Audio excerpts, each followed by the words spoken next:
ஒரு ரிலேஷன்ஷிப்ல என்னைக்குமே நம்ம வந்துட்டு ஓடி ஓடி போய் எல்லாம் பண்ணியிருப்போம், ஓடி ஓடி அன்பு காட்டியிருப்போம், அளவு கடந்து பாசத்தை காட்டியிருப்போம், எல்லாமே பண்ணியிருப்போம். ஆனா நம்ம ஒரு கிஃப்டரா மட்டுமே தான் இருந்திருப்போம். ஆனா ஆப்போசிட் இல்லாத ஒரு ரிசீவரா நமக்கு இருந்துட்டு மற்றவங்க கிட்ட வந்துட்டு அவங்க ஒரு கிஃப்டரா வந்துட்டு எல்லா விஷயங்களும் வாண்டடா போய் கொடுப்பாங்க. ஆனா அதோட எக்ஸ்பெக்டேஷன் நம்மளுக்கும் இருக்கு அப்படின்றது அவங்களுக்கு தெரிய மாட்டேங்குது.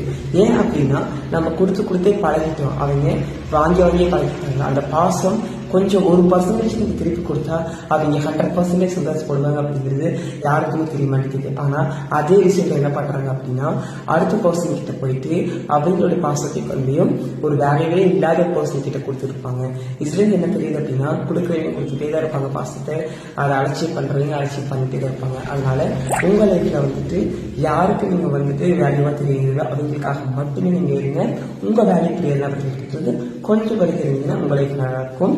Thank you.